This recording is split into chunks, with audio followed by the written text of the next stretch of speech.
sharing what we're doing for G7 geometry block.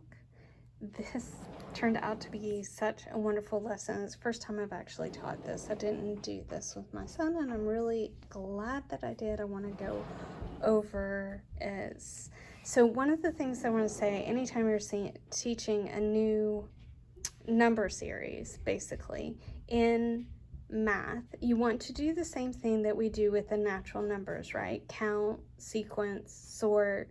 You want to get a sense for those numbers. So you want to do that for multiples, you want to do that for fractions, and now we're going to do that for radicals. So this is the spiral of Theodorus. It's also called Einstein's spiral or the progression of roots.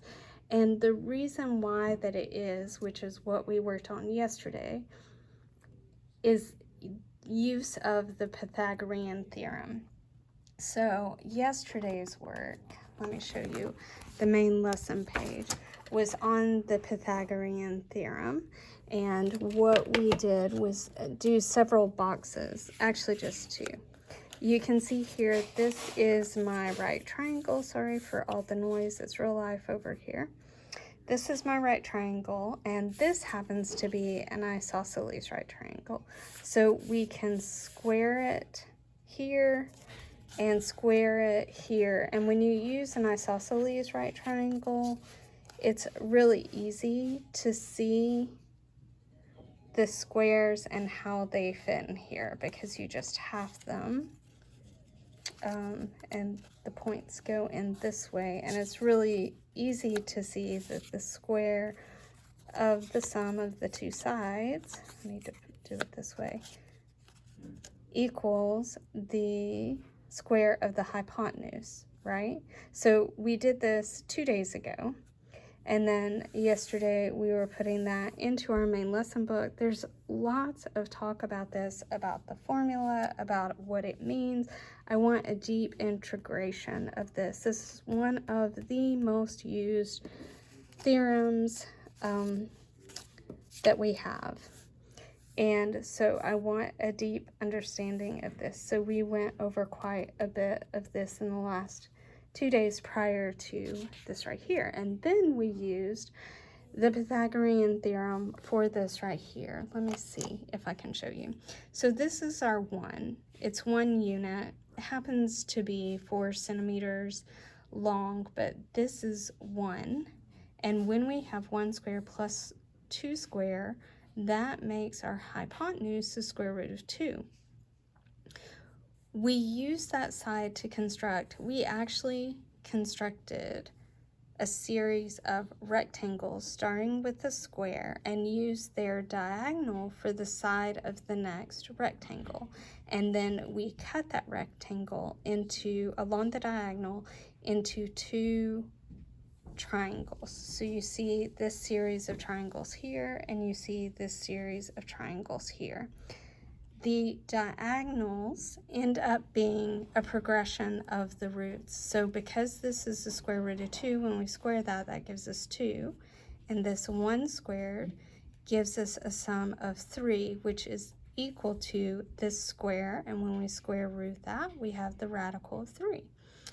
And then you continue along that way. This side squared is 3 plus this square is 1. Gives us 4 of this square, and when we square root that, we get the square root of 4. And we went all the way through. This is why it's called the progression of roots, is because each diagonal of the next right triangle ends up being equal to the next progressive radical. So this would go on to the square root of 12, 13, 14, and so forth. We are essentially counting by radicals in this. So we worked on this yesterday on a light table. Here you can see this is kite paper, so it makes it transparent through the light table. Beautiful colors, beautiful to work through. And we cut out all of our triangles, and we simulated all of our triangles, and we went through on our number line and figured out roughly what each of one of these will do. It's color coded, so you will notice these colors match these triangles, match these triangles here. So spacing out, we slept for a day, and now we're putting this into our main lesson pages. Today we spent the time constructing our spiral, labeling our spiral, making a chart of the radicals on this right side, the ones that we had triangles for or color corresponded over here. And they also color correspond to the triangles over here. And we started with our largest, so we're not overlapping our other triangles. And we're figuring out how much the square root of 11 would be on our number line here, with this being our 1 unit.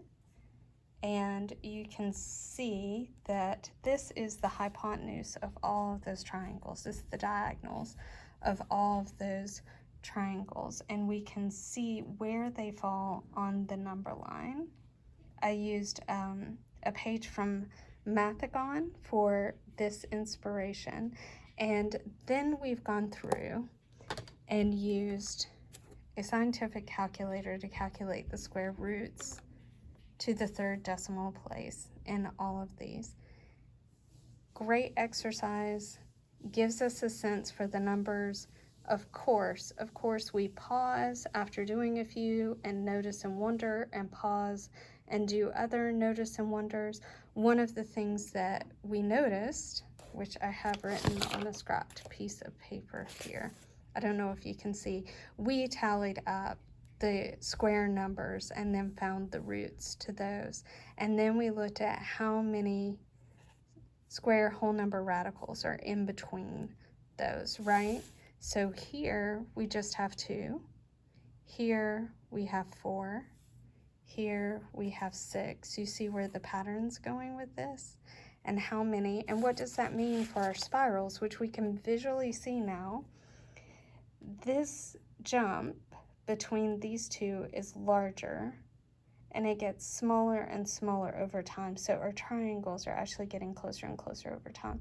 This was easier to see when we had them completely overlapping in yesterday's work.